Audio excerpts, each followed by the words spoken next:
오늘은 슬기로운 잠언 생활 네 번째 시간입니다. 우리 지난주 세 번째에 여러분들에게 지킴이라는 제목, 사실은 원래 제목은 음란한 여인 이렇게 진행을 해야 되는데 제목을 그대로 노출할 수 없어서 그 내용인 지킴을 가지고 여러분들에게 잠깐 말씀을 나누었습니다.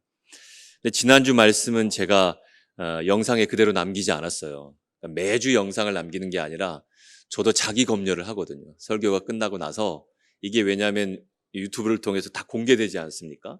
그러다 보니까 늘 제 스스로가 자기 검열을 하면 자기 검열에서 이거는 통과하지 못하는 경우에는 제가 이제 영상을 담당하는 우리 진규에게 얘기해서 오늘은 올리지 말라 이렇게 하는 경우들이 있습니다. 지난주 설교 같은 경우는 제 자기 검열에 걸렸어요. 뭔가 좀 부족함이 있고 그래서 이거를 좀 공개하기는 좀 어렵겠다라는 생각이 들어서 혹시 지난주 오지 못한 분들은 지난주 설교를 듣지 못하는 그런 일들도 있을 거라고 생각합니다. 간단하게 이야기를 드리면요. 여러분 잠언은 1장부터 31장까지만 총 7개의 묶음으로 되어 있습니다. 그러니까 여러분들이 성경을 보시려면 여러분 성경을 우리는 대부분 이렇게 절별로 봐요. 어떤 절에 있는 문자, 특히 잠언 같은 경우는 그렇게 보기 쉽잖아요. 잠언에 여러분들의 마음에 와닿는 그런 어떤 구절 하나 또는 어떤 그런 어떤 단락 이 정도로 여러분들이 보기 쉬운데 그렇지 않습니다. 시편이나 잠언이나 이런 어떤 시가서나 또 지혜 문학들을 보면요. 어떤 묶음들이 있어요. 그 묶음에 따라서 의미를 가지고 있다라는 거죠. 그러니까 제가 여러분들에게 이 앞에서 시편 이야기를 할 때 시편의 가운데도 어떤 묶음을 했죠?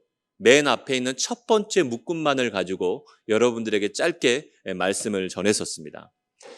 오늘도 동일하게 그렇습니다. 7개의 묶음들 가운데 제가 아마 여러분들에게 잠언 1장부터 31장까지 전부를 얘기할 수는 없고 그중에서 맨 앞에 있는 첫 번째 묶음을 가지고 지금 슬기로운 잠언 생활 4번에 걸쳐서 이야기를 하고 있습니다. 잠언 전체를 풀어가는 중요한 이야기도 하고요. 그리고 첫 번째 묶음에 있어서 중요한 역할을 하고 있는 그 대조되는 게 뭐냐면 지혜를 사람에 빗대어서 표현을 했다라는 거예요. 이걸 의인화라고 하죠. 지혜를 얘기하는데 사람에 빗대서 얘기했습니다. 가령 여러분 아버지가 아들에게 얘기하는 그런 이야기처럼 여기 아버지가 누굽니까? 지혜예요. 지혜가 가정에서 아버지가 아들에게 자녀 교육을, 자녀 양육을 하는 것처럼 그런 내용들을 중심으로 설명을 하기도 했고 또 하나의 비유는 뭐냐면 여인으로 비유를 했다라는 겁니다. 지혜를 여인으로 비유했다. 그런데 두 가지 대비되는 여인의 모습이 나타나요. 한쪽의 여인의 모습은 뭐냐면 음란한 여인입니다. 지혜가 없는 여인, 미련한 여인.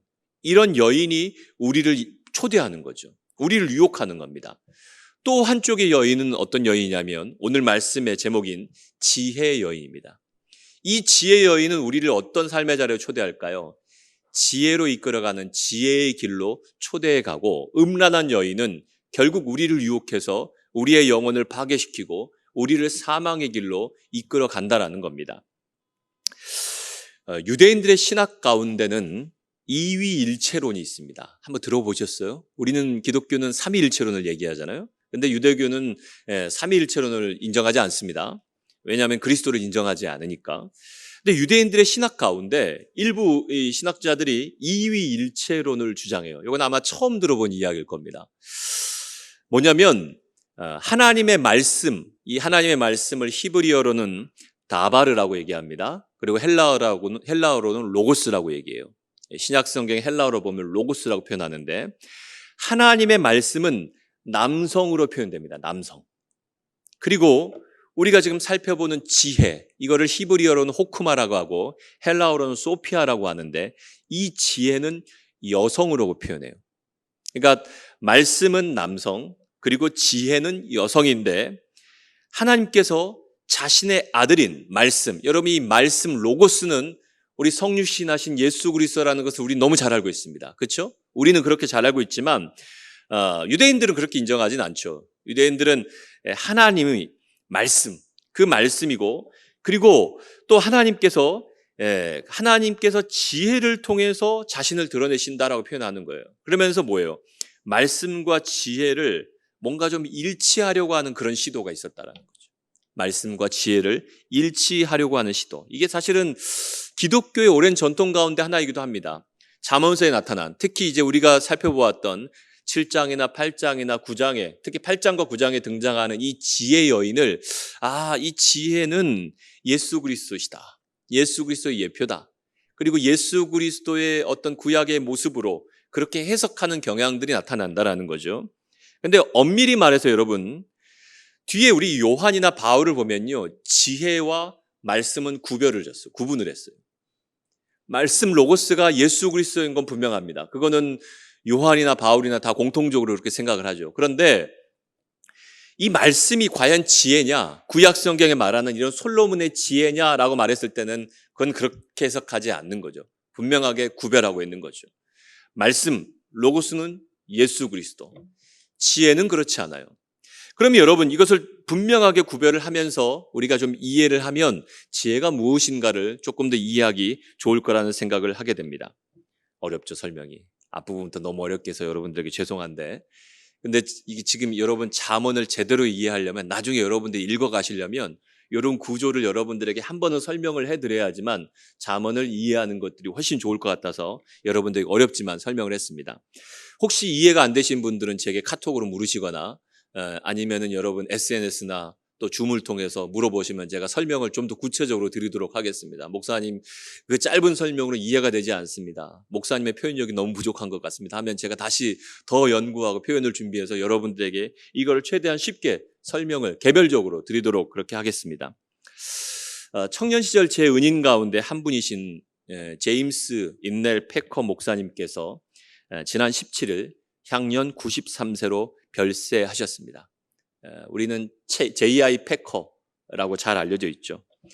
이분이 옥스퍼드 대학에 진학한 후에 기독인 연합회 도서관에서 거기에 있는 많은 책들을 정리하다가 17세기 청교도 신학자였던 존 오웬이라는 이 신학자의 저작물을 대거 만나면서 그의 책을 읽으면서 영향을 받게 됩니다.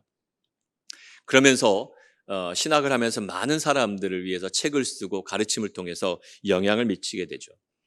저는 이분을 직접 한 번도 만나본 적은 없습니다. 그러나 제가 은인이라고 얘기하는 것은 제 20대 시절 이분이 썼던 대표작인 노인 갓, 하나님을 아는 지식이라는 책이 제 삶에 큰 영향을 미쳤기 때문입니다. 제가 25살 때 이 책을 읽었는데요. 이 책이 저의 삶에 너무나도 많은 영향을 주었고 그때 받은 충격들이 얼마나 컸던지요. 이후 저는 기독교 지성에 눈을 뜨게 되었고 책을 통해서 하나님을 아는 지식을 쌓아가기 시작했습니다. 패커 목사님이 쓰신 우리에겐 잘 알려지지 않은 신학과 지혜라는 책에 보면 이렇게 이야기를 하셨습니다. 그리스도인은 지혜로 행하여야 한다. 그리스도인은 성령 충만한 삶과 가정 윤리를 통해서 예수 그리스도 안에 있는 하나님을 아는 지식에 의해서 철저하게 조명을 받은 지혜로 행해야 한다. 다시 한번 읽어드릴게요. 그리스도인은 지혜로 행하여야 한다. 그리스도인은 성령 충만한 삶과 가정 윤리를 통해서 예수 그리스도 안에 있는 하나님을 아는 지식에 의해서 철저하게 조명을 받은 지혜로 행해야 한다. 저는 최근에 코로나 이후 시대, 포스트 코로나 시대라는 이 용어가 잘못된 용어라는 말을 들었습니다. 우리가 사는 시대는 코로나 이후의 시대가 아니고 그냥 코로나 시대입니다. 코로나와 동거할 수밖에 없는 시대. 그러다 보니까 여러분, 이 코로나와 함께 살아가는 그런 방식, 또 그런 어떤 신앙, 그런 어떤 삶의 변화들이 우리에게 다가오겠죠. 그동안 우리 교회는 교회 중심으로 신앙을 이어왔습니다. 그런데 코로나19를 만나면서 우리의 신앙의 지각 변동이 나타났습니다. 코로나 시대에 적합한 방식으로 신앙의 본질을 담아내는 적응 과정이 분명히 필요한 것 같습니다. 중요한 것은 과연 그것을 우리 교회가 그리고 교회에 속한 여러 성도들이 개개인이 얼마나 적응하고 있느냐 여기에 달려 있는 것이죠. 가령 지혜는 여러분들로 하여금 예배에 대해서 선택하게 할 것입니다. 방역 수칙을 잘 지키는 예배의 자리로 나오게 할 수도 있습니다. 또 직장이나 주변의 사람들을 지키기 위해서 가정에서 온라인 예배의 자리에서 예배 드리게 할 수도 있습니다. 이것은 여러분들에게 각각의 여러분의 내재하는 지혜가 여러분들에게 하나님 앞에 드리는 예배를 선택하게 할 것입니다. 그러나 문제는 지혜의 소리를 듣지 못하고 육신의 방식대로 살게 될 때의 문제죠. 그전에는 보이지 않았는데 그래서 좀 위태로웠겠죠. 그런데 이런 시대를 딱 만나면서 신앙들이 다 드러나는 거예요. 위태위태하던 신앙을 가지고 있던 사람들이 이런 어려움들을 한번 딱 맞닥뜨리고 이런 지각 변동이 일어나니까 신앙의 길에서 이탈해버리는 사람들이 나타나기 시작하는 것이죠. 혹시 가정에서 지금 영상을 통해서 우리 예배를 드리고 있는 청년들이 있다라면 한번 여러분들도 한번 진지하게 고민을 해보시기 바랍니다. 전 여러분들에게 현장 예배를 드려라, 온라인 예배를 드려라 이것을 얘기하는 게 아닙니다. 그거는 여러분 각자가 지혜로 선택해야 됩니다. 가령 예를 들면 내가 병원에서 근무하는 사람들 같은 경우에는 여러분 어쩌면 여러분들의 지혜는 수많은 환자들을 지키기 위해서 또 병원의 모든 방역을 위해서 가정에서 온라인을 통해서 예배 드리는 것이 지혜로운 선택일 수도 있겠습니다. 그러나 또 어떤 경우에는 그래 내가 가정에서 인터넷을 통해서 예배 드릴 수도 있지만 그래도 교회 가면 마스크를 쓰고 다 열 체크도 하고 방역을 다 하면서 하니까 그래도 내가 현장에서 예배를 드리고 직접 말씀을 듣는 것이 더 좋은 현명한 선택이지 하면서 이곳에 온 분들도 있을 것입니다. 그것은 여러분들의 내재하는 지혜가 여러분들에게 그런 선택을 주는 거예요. 제가 말씀드리는 것은 이런 선택이 아니라 전혀 지혜의 소리를 듣지 못하고 육신의 방식대로만 살게 될 때의 문제입니다. 그리고 그 결과는 우리에게 극명한 결과로 나타나게 될 것입니다. 그래서 여러분들에게 부탁을 드리는데 혹 우리 지금 청년들, 우리 지체들 가운데 보이지 않는 지체들이 있어요. 셀 모임에 참여해도 좋고 온라인 예배에 참여했는지도 확인도 해보시고 만약 지금 전혀 이 모든 삶에서 이탈되어 있다라면 빨리 여러분들에게 그들에게 권면을 해주셔서 그들이 어떻게든지 하나님 앞에 예배하는 자리에 있을 수 있도록 여러분들이 권면해 줄 필요가 있다라는 것입니다. 그리고 혹시라도 이런 말씀을 지금 듣게 된다라면 더 이상 계속되는 육신의 방식대로의 삶이 아니라 영적인 방식의 삶으로 여러분들이 지혜를 가지고 선택할 수 있는 여러분들이 될 수 있기를 바랍니다. 저는 코로나 시대를 살면서 깨닫게 된 중요한 것이 있습니다. 우리 청년들에게 지혜가 필요하다는 것입니다. 그동안에 모였을 때는 잘 몰랐어요. 집단적으로. 또 이 모든 것들을 통해서 우리가 함께 모여서 함께 공동체 생활을 하고 여러 프로그램들하고 활동을 하다 보니까 잘 몰랐는데 지금은 여러분 각각 개개인들이 여러분 흩어져서 살 수밖에 없는 그런 시대입니다. 여러분들을 만나서 자유롭게 상담하기도 어렵고요. 제자 훈련을 하기도 어렵고요. 여러 가지 모든 것들이 지금은 제한적인 시대이기 때문에 개개인의 신앙들이 여러분 그대로 드러나 있는 것이죠. 저는 이 시기가 참 중요하다고 생각합니다. 그리고 내가 그리스도인인가, 그리스도인의 그 행동들은 지혜를 기반으로 드러나는데 여러분 이런 상황들 속에서 그동안 여러분들 훈련받아왔던 또 계속 축적해왔던 하나님을 아는 지식, 그 모든 지식의 이해에 따라서 우리의 삶이 행동으로 드러나게 되는 거예요. 비록 홀로 서 있지만 이 홀로 서 있는 자리에서 하나님을 알고 싶어하는 갈망들이 일어나고 또 그리스도인으로서의 적합한 행동이 무엇인지를 고민하고 거기에 적절한 행동을 취하는 사람들이 나타난다라면 여러분들은 그동안 축적했던 것들을 통해서 그 지혜가 여러분들의 삶을 이끌어가는 것일 것이고 전혀 그렇지 못해요. 그저 육신이 이끄는 대로 쫓아가요. 그럼 여러분들은 지금 지혜의 길을 가는 것이 아니라 지혜의 여인을 따라가는 것이 아니라 음란한 여인, 미련한 여인을 따라가는 결국엔 사망의 길로 갈 수밖에 없는 그 길로 갈 수밖에 없다는 것이죠. 사랑하는 청년 여러분들, 지혜가 필요합니다. 그리고 그 지혜를 간구하는 여러분들이 될 수 있기를 바랍니다. 기독교가 놓쳤던 부분 중에 한 가지가 저는 이거인 것 같아요. 우리는 삶에서 살아가는 이 지혜를 그렇게 중요하게 생각하지 않았어요. 그저 기독교는 계시의 종교, 위로부터 오는 것. 그러니 이런 상황에도 우리는 무조건 모여서 집단적으로 여기서만 모은 것을 우리가 신앙을 가질 수 있지라고 생각하지만 그렇지 않다라는 거예요. 모일 때가 있으면 흩어질 때가 있죠. 함께 있을 때가 있지만 각각의 사람들이 단독자로 홀로 서 있을 때가 있다라는 거예요. 그런데 여러분, 이 홀로 서 있는 순간 속에서 여러분들이 생각해야 되고 또 그 생각에 따라서 판단하게 되고 그 판단에 따라서 여러분들이 행동하게 된다라는 거죠. 여기서 여러분들의 신앙의 진가가 드러날 수 있다라는 것입니다. 우리는 그동안 너무 우리의 삶을 종교적인 것에만 국한시켜 버렸어요. 교회 열심히 오고 헌금 생활하고 봉사하고 이런 것들에 대해만 국한시켜 버렸는데, 그런데 여러분, 이렇게만 하다 보면 결국에 여러분 모든 것을 종교적인 관점에서만 해석하다 보면 코로나 시대에도 우리가 행동할 수 있는 방법은 딱 한 가지예요. 그러나 삶은 종교를 넘어서는 겁니다. 삶은 우리의 종교적인 울타리를 넘어서는 거예요. 지혜는 거기서 진가가 드러나는 거예요.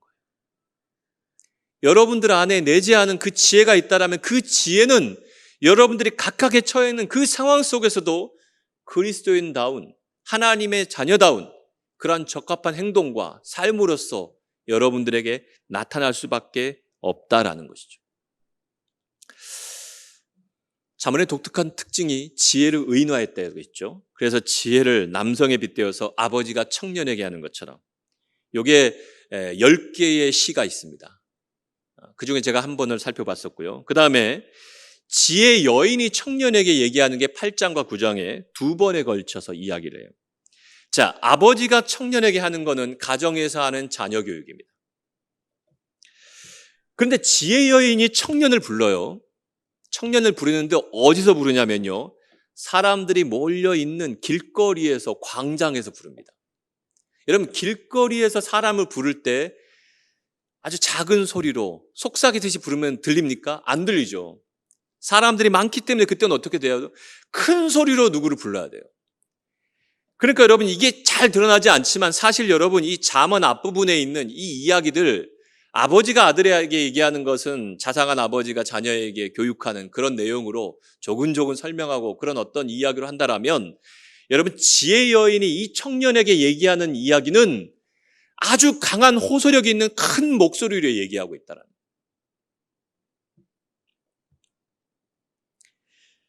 여러분들은 지금 모여 있다가 흩어져 있지 않습니까? 하나는 가정이라는, 여러분들의 삶의 기반이 되는 가정이라는 곳에서, 또 하나는 사회라는 곳에 여러분들이 살아가고 있습니다. 인생의 길을 걸어가는 청년은 두 가지 만남의 선택을 하게 될 것입니다. 음란한 여인, 어리석은 여인, 미련한 여인의 초대. 이들은 아주 관능적인, 우리를 유혹할 만한 매혹적인 정욕으로 우리의 육신을 유혹할 것이고 결국 우리로 하여금 육신의 방식대로 살아가게 만들어갈 것입니다. 그러나 지혜 여인은 다릅니다. 지혜 여인은 영적인 방식으로, 하나님 나라의 가치관과 하나님 나라에 적합한 삶의 방식으로, 하나님 나라의 시민다운 삶의 방식으로 여러분들의 삶을 살아가게 만들 것입니다.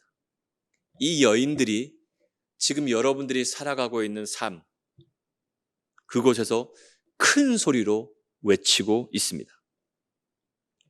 9장은 바로 이 모습을 대비해서 보여줘요. 9장의 앞부분에 지혜의 여인이 청년에게 얘기합니다. 이 여인은 아주 집을 지었는데요, 얼마나 잘 지었는지 몰라요. 여기 보면 7기둥으로 지었다고 했잖아요. 저는 사실 기존에 지어져 있는 집을 사고 싶어 하는 마음이 별로 없어요. 그리고 그 능력도 안 돼요. 뭐 아파트를 사겠다, 이런 건 꿈도 못 꿉니다. 저는 이거는 절대 불가능하다라는 생각을 오래전부터 하고 있습니다. 그러나 이런 생각은 하고 있어요. 가끔씩 TV 프로그램 보면 막 집을 보여주잖아요. 집을 지은 것들을 보고, 이런 건 혹시 누가 어디에 땅이 조금 있어가지고 땅 요만큼만 주면 거기에 한번 집을 지어볼까, 그런 생각은 해봐요. 될지는 안 될지는 모르겠지만 집을 짓고 싶다라는 생각은 해보고 있습니다. 그래서 제 나름대로 막 그려봅니다. 집의 천장에는 편백나무를 좀 하고, 왜 나무 냄새가 전 너무 좋거든요. 그리고 또 창은 좀 어떻게 만들고, 거실은 좀 어떤 그림을 하고, 또 저는 책이 많으니까 이 책을 담을 수 있는 서재는 좀 어떻게 꾸며야 될 것 같고, 뭐 이런 그림들을 그리고 있습니다. 그리고 있다가 정말 그런 기회가 주면 혹시 집을 지을지도 모르겠어요. 그러면 꼭 우리 집에 한번 와보십시오. 제가 초대를 여러분들에게 하겠습니다. 될지 안 될지 몰라요. 이게 불가능할 수도 있지만 그런 생각을 해보곤 있어요. 이 지혜가 집을 지었다라는 거예요. 근데 7기둥을 지었어요. 7기둥을 다듬었다라는 말은 뭐냐면 7이라는 숫자가 뭡니까? 완전하다라는 의미잖아요. 완전수. 그러니까 이 집을 짓는데 아주 흔들림 없는 완전한 그런 삶을 얘기하는 거예요. 그러니까 이 지혜의 여인은 퍼펙트한 삶을 살아가는 사람.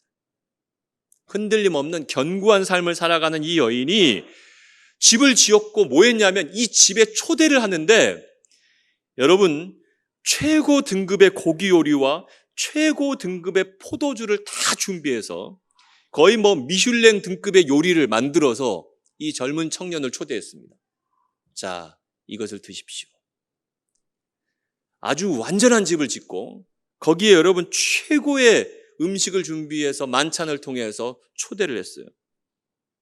그러니까 다 준비해놓고 어디 갔냐면 사람들이 모여있는 곳, 그래서 가서 높은 곳에 올라갑니다.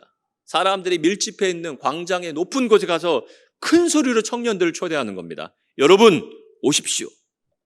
어리석은 사람들은 이리로 돌이키셔야 됩니다. 여러분 여기로 오셔야 됩니다. 여기 와서 제가 만든 집 그리고 제가 준비한 음식들을 여러분 드십시오. 와서 내가 재배한 식물들 자기가 만든 집에서 정성껏 집에서 유기농으로 식물들을 다 재배했습니다. 제가 정성껏 최고의 재료들을 가지고 혼합한 포도주를 만들었습니다. 여러분 어리석음을 제발 버리고 와서 이것을 먹고 이것을 마시고 여러분들이 이 잔치에 참여하십시오. 큰 소리로 여러분들에게 외치고 있는 거예요. 여러분들 요즘에 어디 밀집해 다닙니까? 다 사회적 거리두기 하는 거 아니잖아요. 어제 그 성신여대 가니까 사람들 무진장 많더라고요. 명동에 가십니까? 아니면 성신여대? 광화문? 여러분 가는 데가 있잖아요. 그런 데 가서 이 지혜의 여인이 다 준비해 놓고 청년들을 초대하는 거예요. 또 여러분 이거를 음란한 여인도 해요. 음란한 여인도 준비해 놓고 그리고 성 높은 곳에 가서 또 초대합니다. 이 사람의 목적은 뭘까요? 지혜로운 사람이 어리석은 길로 가게 하도록 초대하는 거죠. 그러니까 우리가 만나는 삶의 방식은 두 가지 선택의 기로에 놓여 있어요. 하나는 지혜 여인의 초청을 받을 것인가? 하나는 음란한 여인의 초청을 받을 것인가? 거기에 따라서 여러분들의 삶의 결과가 극과 극으로 나뉘게 되는 것이죠. 금번 여름 수련회 초유의 상황이 벌어졌습니다. 매년 여름이면 우리는 봉수리의 수양관에 가서 수련을 하든지 사실 올해 초 계획은 농촌 지역에 가서 농촌에 가서 봉사도 하고 수련회를 하려고 하는 그런 계획들을 가지고 있었습니다만 이 모든 계획들이 할 수 없는 그런 상황에 이르게 되었습니다. 이렇게 좀 제한적으로라도 모여서 그러면 한번 해볼까라는 생각도 잠깐 가졌습니다. 그러나 현재로서는 그것도 할 수 없습니다. 그래서 이번에 수련회를 랜선 수련회로 합니다.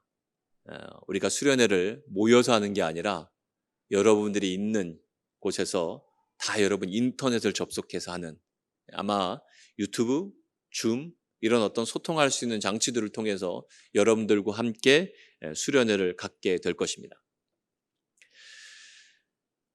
어떤 주제를 담을까 고민을 많이 하고 있다가 하나님께서 저에게 주신 생각이 이겁니다. 코로나 시대 청년 그리스도인의 지혜. 지금이야말로 지혜가 필요한 시대인 것 같아요. 여러분들이 지금 다 드러나고 있는 여러분들이 살아가고 있는 이 삶의 한가운데서 두 여인이 큰 소리로 외치고 있습니다. 한쪽에서는 흔들림 없는 견고한 집을 지어놓고 최고의 음식을 준비해서 여러분들에게 얘기해요. 제발 어리석은 길에서 돌이켜서 이거를 먹고 마시고 지혜자의 길로 살아가십시오 라고 여러분들에게 소리치고 있습니다. 또 한쪽의 여인은 뭐 그런 것도 없어요. 그냥 높은 곳에 가서 여러분 그 길을 가지 마시고 내가 있는 어리석은 길로 돌아오십시오. 여기 오면 17절에 보면 이런 말도 있어요. 지혜 없는 자에게 이르기를 도둑질한 물이 달고 몰래 먹는 떡이 맛있다. 이 음란한 여인의 특징이 거짓말이라고 그랬잖아요. 거짓의 세계, 위선의 세계로 여러분들의 삶을 유혹하면서 자, 여기에 여러분들의 길이 있습니다 라고 여러분들을 유혹하는 겁니다. 저는 지금 그런 것 같아요. 지금 여러분들이 다 거기에 노출되어 있어요. 특히 우리 청년들이 거기에 그대로 노출되어 있습니다. 여러분들이 선택하셔야 됩니다. 어떤 여인의 초대에 응할 것인가? 지혜의 길을 갈 것인가? 아니면 어리석음의 길을 갈 것인가? 아까 패커 목사님께서 얘기하신 그리스도인의 삶은 지혜로 드러나요. 여러분들의 가정에서 또 우리가 살아가는 삶의 현장들 속에서 사회에서 공적인 현장들 속에서 여러분 그 지혜로 드러나는데 그 지혜는 하나님을 아는 지식을 가진 사람들에게 조명해 주시는 거죠. 그러니까 그냥 있는다고 교회 다닌다고 주어지는 게 아니라 교회를 다녀도 하나님을 아는 지식을 쌓지 못하고 살아가는 사람들이 허다합니다.